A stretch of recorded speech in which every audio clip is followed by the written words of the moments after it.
Coming up next on A1Forever Sports. A1.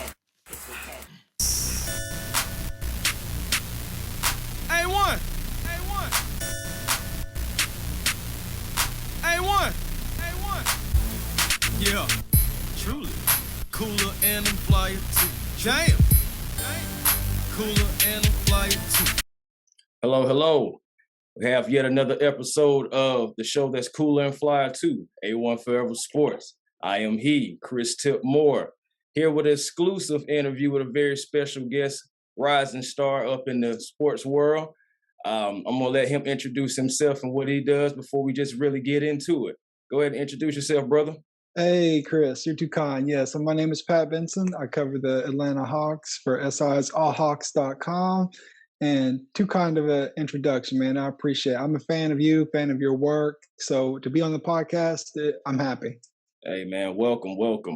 So before we just jump right into it, can you express to my viewers and, people who may not know you, your inspiration for even getting into the sports field, and were you an Atlanta Hawks fan before becoming a reporter?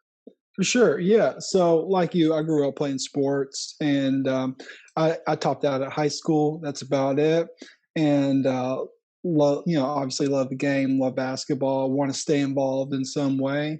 So in my mid to late 20s, I started doing a little bit of sports writing and just kind of slowly working my way up.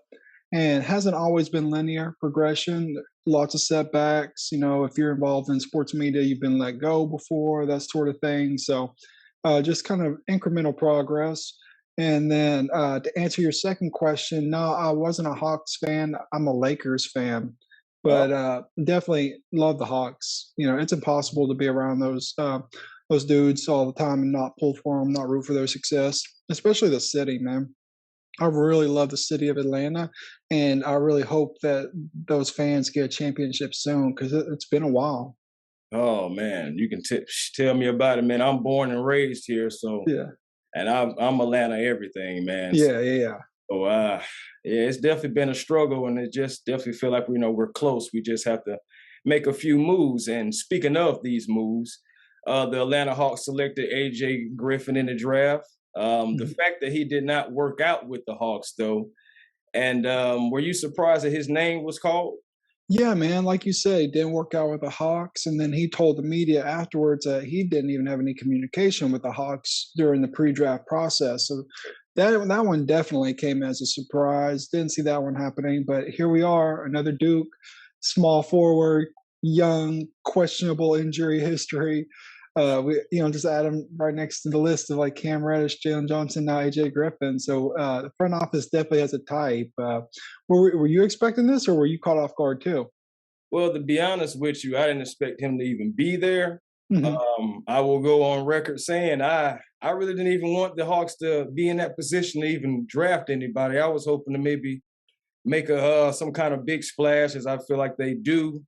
But I feel like something may be coming because at the same time, I noticed no real love from the Hawks players except for maybe like Jalen Johnson, who also was a Duke player, and like Sharif Cooper. So, yeah.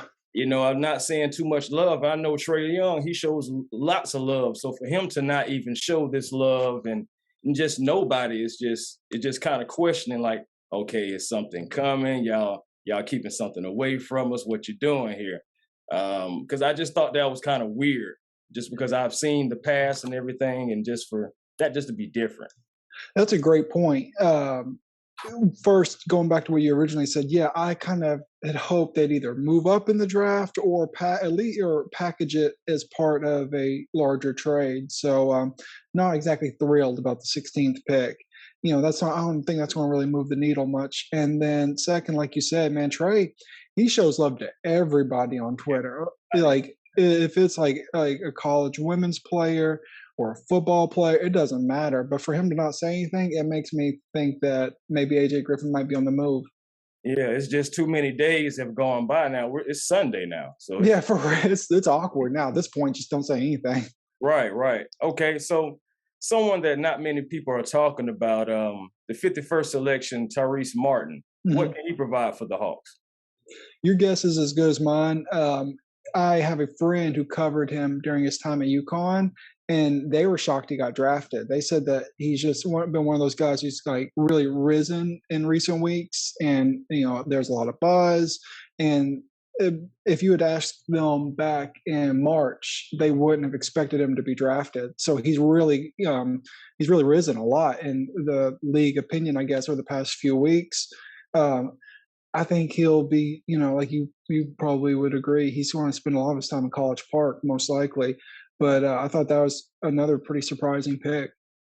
Okay, man. Okay, personal thing, man. Just a slight personal question. Yeah. All right, man. So why DeAndre Ayton over Clint Capella, man?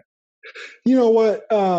It would be a slight upgrade. It'd be a slight upgrade. It'd be marginal. I think it'd be better to try to upgrade like a perimeter player. If you could try to go after DeJounte Murray, I like maybe like a Bradley Beal. Zach LaVine's out of the question now. It looks like he's re-signing. I think it'd be a marginal upgrade, and I'm for improvement anywhere you can get it. But like you said, I don't know. It would be marginal at best. So it'd be cool to have him, but I'd rather try to put a second All-Star next to Trae Young in the backcourt, especially a defensive-minded player, super athletic player like DeJounte Murray. Yep. That was actually leading to my next question. Actually, I'm glad you spoke about DeJounte because John Collins. Oh man, John Collins has been in like trade rumors since the Whoa. Yeah, so, it's just so many trade rumors with him. But this DeJounte Murray thing seems to be picking up steam. Mm-hmm. So I mean, they just paid him $125 last offseason. Does John Collins get moved now that we're past the draft? Yeah, I think so. I thought he was going to get moved before the draft, though, to be fair.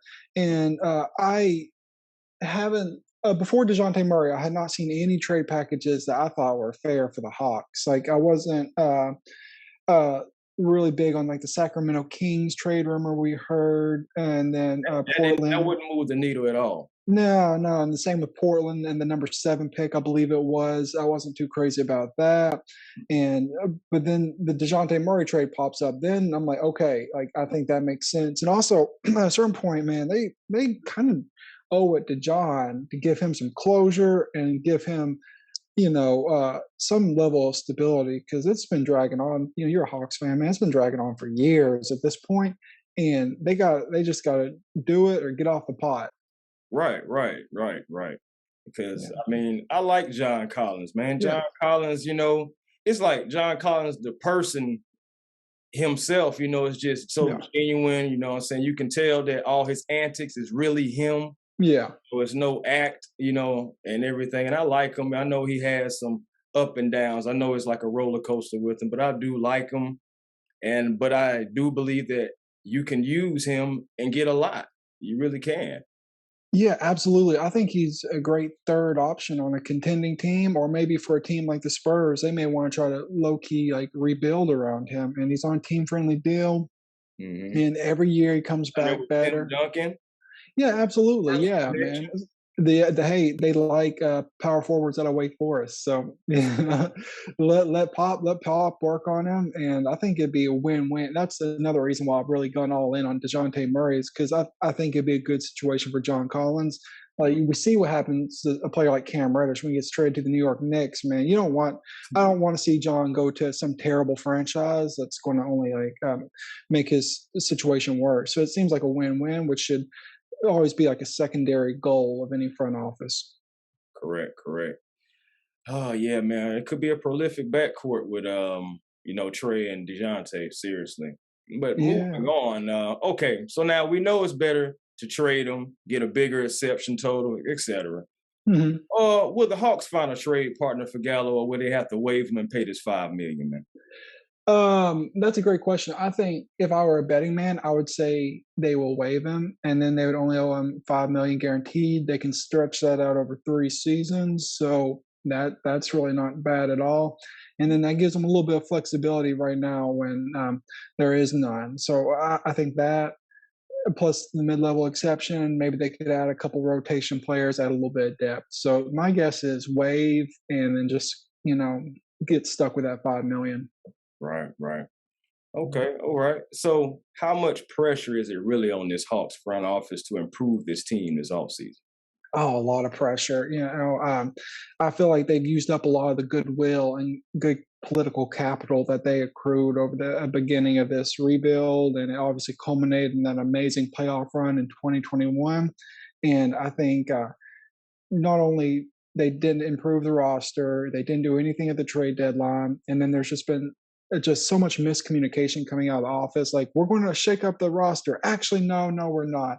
That trade rumor's bull. Actually, no. Here are like 5 legitimate reporters saying it's not bull. So it's just been lots of miscommunication, and they've got to get better. When you have an All NBA point guard like Trae Young, you've got to make a run at it every year. And especially, too, not to be too harsh on Coach McMillan, but we're not doing a whole lot of like development of younger players. If you don't count the G League, yeah. So I mean, where are we? Are we rebuilding? Are we contender? Is it win now? So, yeah, I think they have to get better this offseason. Yeah, man. We see, man, Jalen Johnson and Sharif Cooper. I just feel like they was in the blender.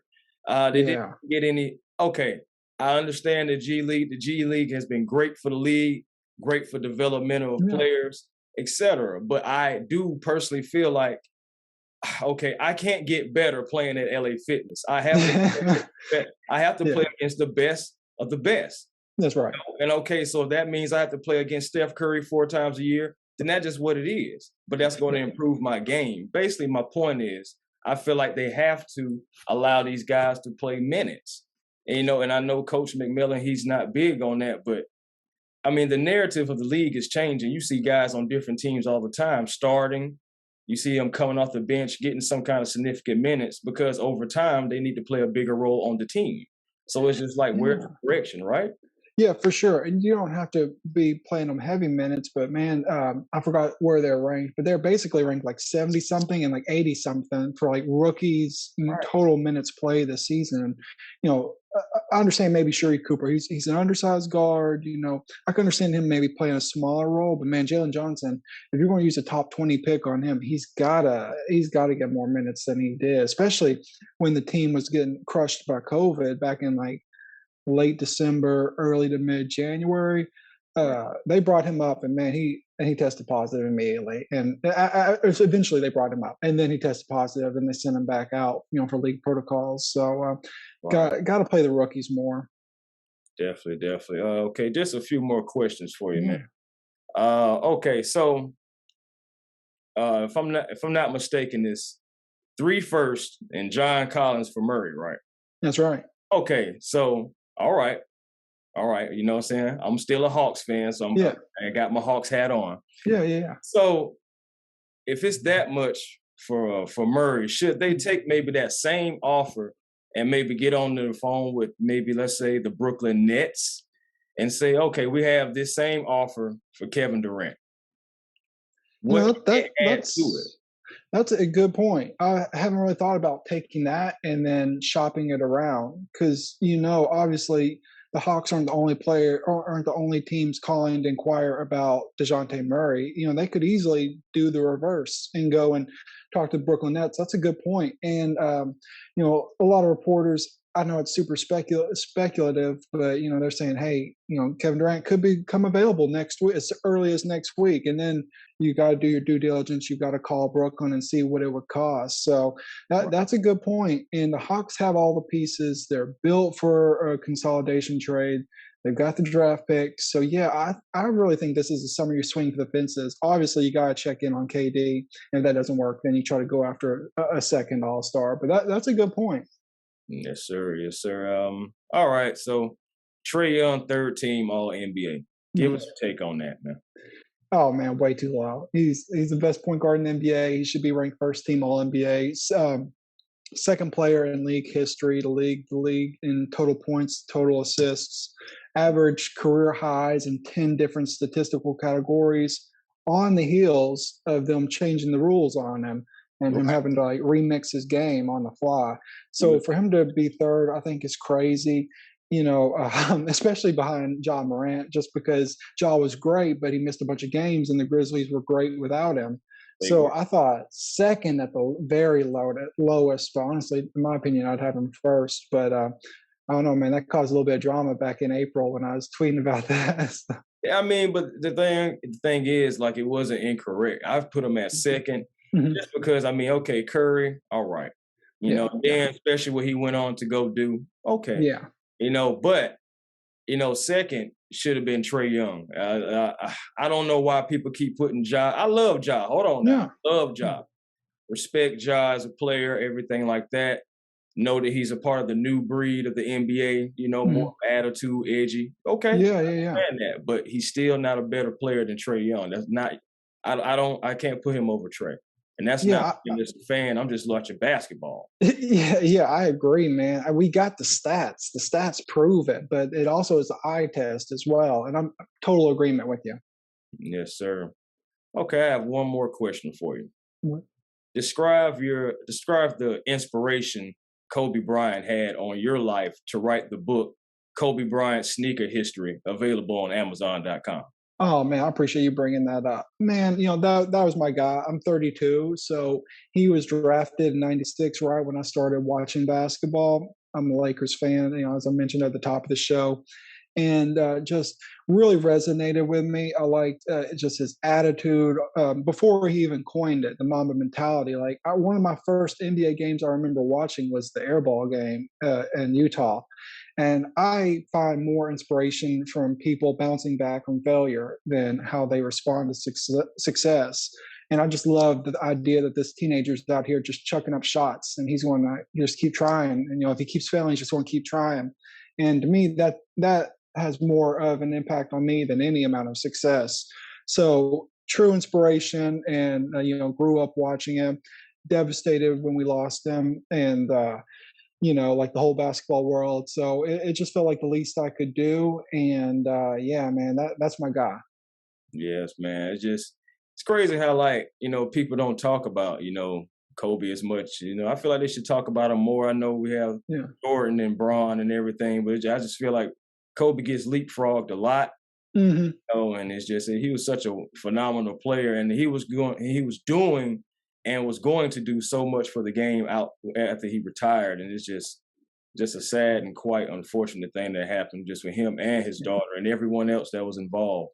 That's the thing, man. That thing, it was so tragic, so untimely, and it still doesn't make sense, because usually and sometimes in life it's like, well, that kind of makes sense. That one, it's just inexplicable. So Still in disbelief to this day, honestly.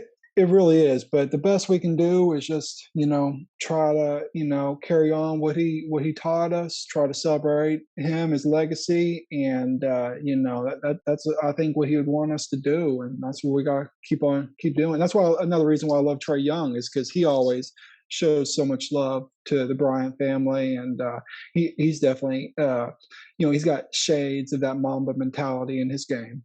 Yes, he does. Yes, he does. I also feel like it was a great thing that Gigi was fond of Trae as well, man. So that's so cool. Yeah, that's so cool. I feel like she had that good eye, man. Clearly, she knows ball. She knew ball. Yeah. Well, thank you so much, man. Right, Pat Benson, Sports Illustrated, Hawks writer, man. I really appreciate you coming on to the show, giving us a few minutes of your time, your insight, your expertise. And hopefully one day we'll be doing this again, man. I really appreciate it from the bottom of my heart.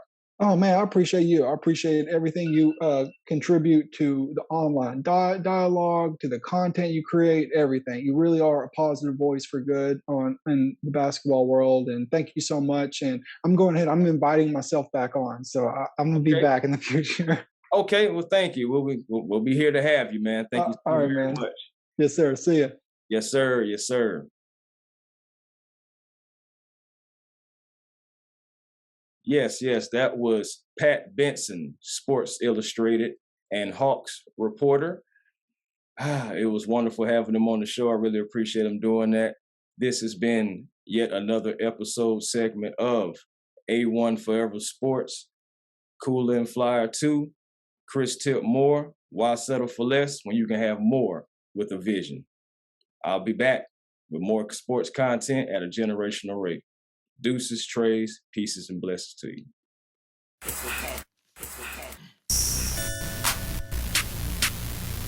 A1.